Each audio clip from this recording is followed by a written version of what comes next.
Grimm's Fairy Tales, Chapter 23.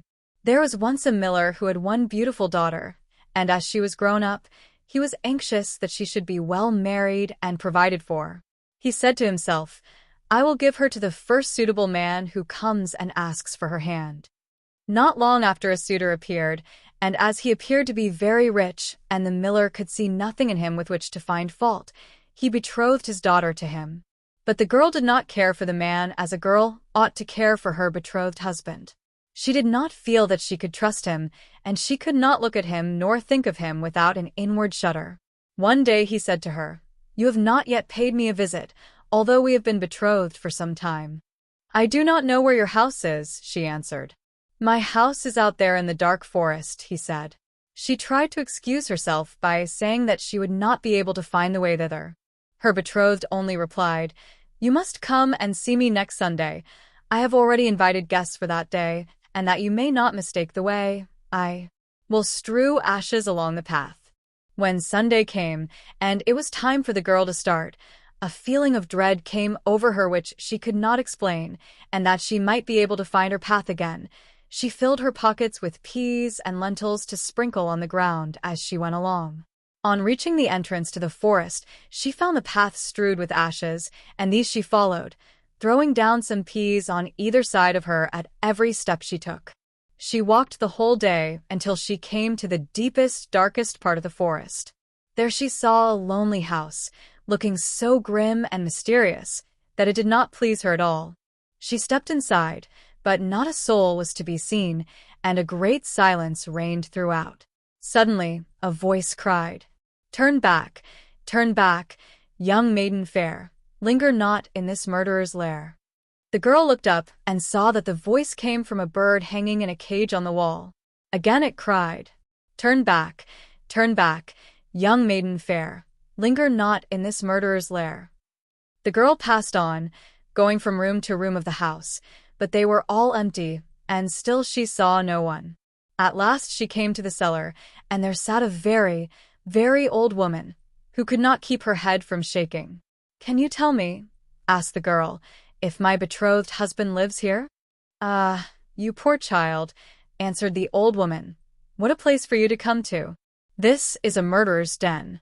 You think yourself a promised bride, and that your marriage will soon take place, but it is with death that you will keep your marriage feast. Look, do you see that large cauldron of water which I am obliged to keep on the fire? As soon as they have you in their power, they will kill you without mercy and cook and eat you, for they are eaters of men.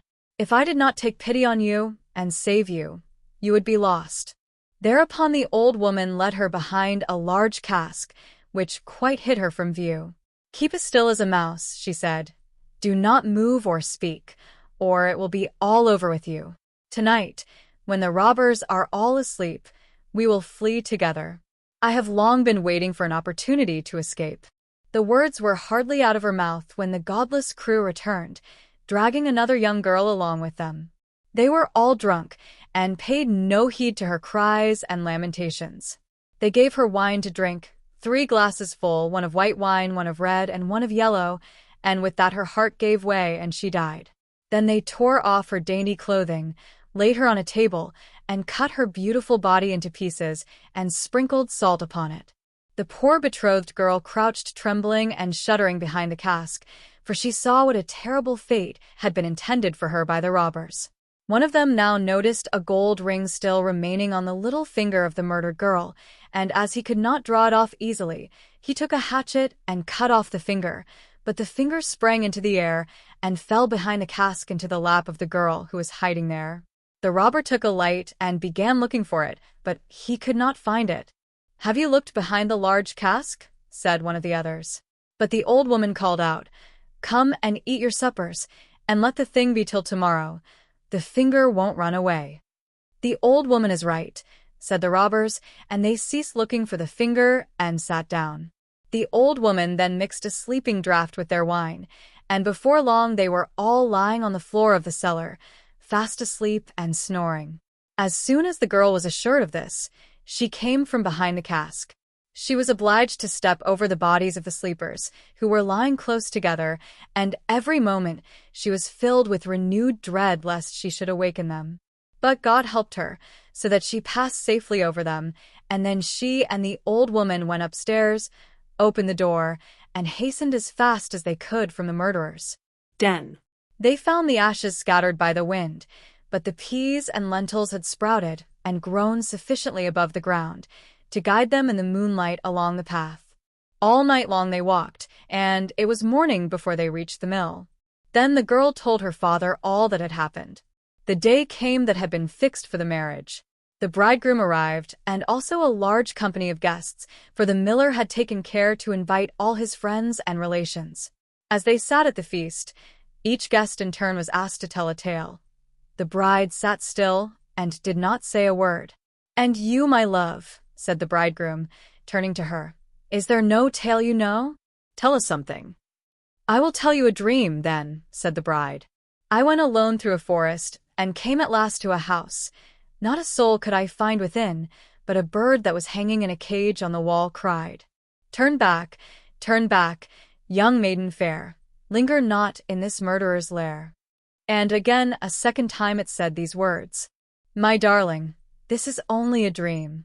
I went on through the house from room to room, but they were all empty, and everything was so grim and mysterious. At last I went down to the cellar, and there sat a very, very old woman, who could not keep her head still. I asked her if my betrothed lived here, and she answered, 'Ah, you poor child, you are come to a murderer's den. Your betrothed does indeed live here, but he will kill you without mercy, and afterwards cook and eat you. My darling, this is only a dream.' The old woman hid me behind a large cask, and scarcely had she done this when the robbers returned home, dragging a young girl along with them. They gave her 3 kinds of wine to drink, white, red, and yellow, and with that she died. My darling, this is only a dream." Then they tore off her dainty clothing, and cut her beautiful body into pieces and sprinkled salt upon it. My darling, this is only a dream. And one of the robbers saw that there was a gold ring still left on her finger, and as it was difficult to draw off, he took a hatchet and cut off her finger, but the finger sprang into the air and fell behind the great cask into my lap. And here is the finger with the ring.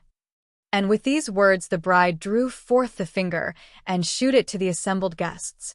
The bridegroom, who during this recital had grown deadly pale, up and tried to escape, but the guests seized him and held him fast. They delivered him up to justice, and he and all his murderous band were condemned to death for their wicked deeds.